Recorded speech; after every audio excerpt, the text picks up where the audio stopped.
Hi, and thank you for tuning in to Cosmic Chronicles. I'm your host, Kyle Dayton. Our guest this hour is Dr. Louis Turl, our astropsychologist. We're honored to have him back. Thank you. My pleasure. Thank you very much. Dr. Turl is also well known and established as a lecturer, Kabbalistic healer, clinical hypnotherapist, motivational speaker, marriage counselor, and author of the Moon Power books, which are updated yearly. Dr. Turl was born and raised in Provence, France, as was the 16th century prophet Michel de Nostradam, also known as Nostradamus. Dr. Turl is a student and practitioner of Nostradamus' divine astrology methods, which he calls astropsychology. These methods have become the powerful tool for his yearly predictions, and he teaches audiences worldwide about the immense power of the subconscious, with himself as a shining example of this power. In his autobiography, Beyond the Secret, Dr. Turl calls that book the golden key to the universe, and in it he uncovers the human creative powers he experienced through the depths of his subconscious mind and its mystifying correlation to the universal code. He has been a featured guest on countless radio and television programs worldwide, including his yearly visit to our previous television program, The Cutting Edge Revealing the Truth, which was hosted by Jim Roger and co-hosted by myself and Ed Martin. And in the first part of tonight's program, we will be discussing Dr. Turl's recent and serious health battle. During the last part, we'll be talking about the end of the age of Pisces, the beginning of the Aquarian age, what's in store for the rest of 2010, cat's got my tongue, excuse me, also 2011 and 2012, and time permitting, we will be discussing a controversial situation between Dr. Turl and a very well-known international radio show. As I said before, it bears repeating. Welcome back, Dr. Turl. Thank you so much for inviting me, Kyle. Always a pleasure to be here. Thank you. And before we continue, I would also like to congratulate you and your fiancée, the very lovely Terania. I've met her on the phone, seen pictures of her. She's beautiful. Your upcoming marriage in the next couple of days? Yes, the 19th? Exactly. That's it. I'm getting married in Las Vegas. In Las Vegas. Oh, yeah. Well, you have to take a lot of photos and bring it back to us because we'd love to see them. And I have all my family in the audience. Isn't that Excellent. Wonderful? All from France. Yes. We'll be with you in spirit. You bet. Thank you, Sweetheart. Thank you. And also, too, let me see. We have a photograph that I'd like to start with, and it has to do with Dr. Turl in the hospital bed.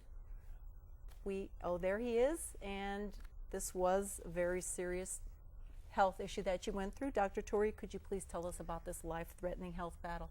Well, first of all, I'll tell you something. I want to thank the millions of people all over the world that read my newsletters for their prayer, because if it wasn't for them, I don't know if I would be here today, knowing that the thought and prayer do works. Well, I went to Thailand, and I was there to do some business, and after eating at an Indian restaurant, I felt very uncomfortable. So I thought maybe I got, stomach flu or something. So I went back to my hotel room, and I didn't like the sight of blood in my stools. Yes. And I got scared that, I thought, what could it be? What could it be? And I thought I had hemorrhoids, so after that, I better go and get checked. Thailand is cheap anyway. And then they told me that I had colon cancer. Oh my gosh, this is like my entire world was crashing on me. Yes. Well, that was just, I never ever in a million expected that I would become myself a victim of cancer.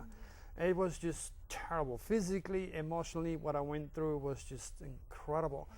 And I always been, health conscious. Yes. But when you nurture evil with fear or insecurity, or you being always tense, you got a bit of price. But I believe firmly that it's the 15 or 16 years that I spent in England, eating breakfast and bacon every day, that the fecal matter stuck in my colon, and the result and the bad news came many, many years later. Mm. But just to cut the story short, I went through 3 tests. And they finally told me that the hospital, they put their best technology to find something wrong with me. Mm-hmm. And God thanks all my, people that really cares for me and my family, prayers, the cancer didn't go nowhere. So I was able to literally escape this with nothing. I don't even go through any radiation or chemotherapy. I'm just blessed to have this wonderful new life offered to me. But I got to tell you something, I always had a little bit of a problem in believing in God. And that day in the middle of that big city in Bangkok, I stopped in one of this little prayer area. And I said, God, I know you're universal. I'm in Bangkok. thousands of miles away from anyone that I know, my family, any of my friends. Please save my life. And guess what? Came out that it actually heard my prayer. And that kind of changed my perception of God himself. There you go. And in a moment, we will show another photo of you in the hospital bed. And so because of your healthy lifestyle, you really didn't foresee something like this happening to you. Absolutely not. Anybody could have cancer. No, me, not the way I eat, not the way that I teach natural healing. And again, you know, you are not exuding to anything. Anything can happen to you anytime, anywhere. This is why it's so very important to be positive, to work for the light, to have good thought process, and take care of yourself as soon as you can.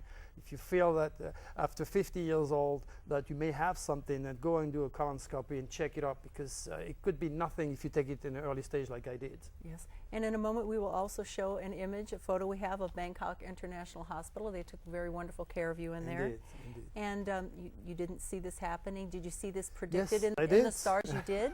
Yes, I wrote in my book, Those Born in February and in August, that would be me and President Clinton, that in January they would undergo some serious restructure of their health.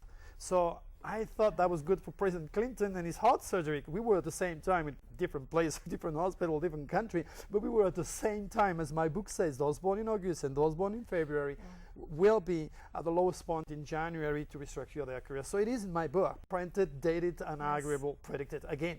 Yes, and it was very accurate there. Indeed. And in a moment, too, there's Bangkok International Hospital, and they saved your life and took excellent care of you. God, thanks. Thank you, God. God. Thank you. Thank you, all my supporters, my followers all over the world. Thank you so much for your prayers. Yes, and in a moment, we're going to show a photograph of the image of the CT machine, the CAT scan machine, the Aquilian 64T CT scan machine that was able to pinpoint your cancer and find it. That was kind of an interesting experience when I went through that. You know, it felt hard and felt very uncomfortable to already been fried. It's like going through chemotherapy. And I thought whatever happened to me, I would never pursue or do any form of chemotherapy, because I felt hot and cold after that experience. I knew that could hurt me more than the cancer itself.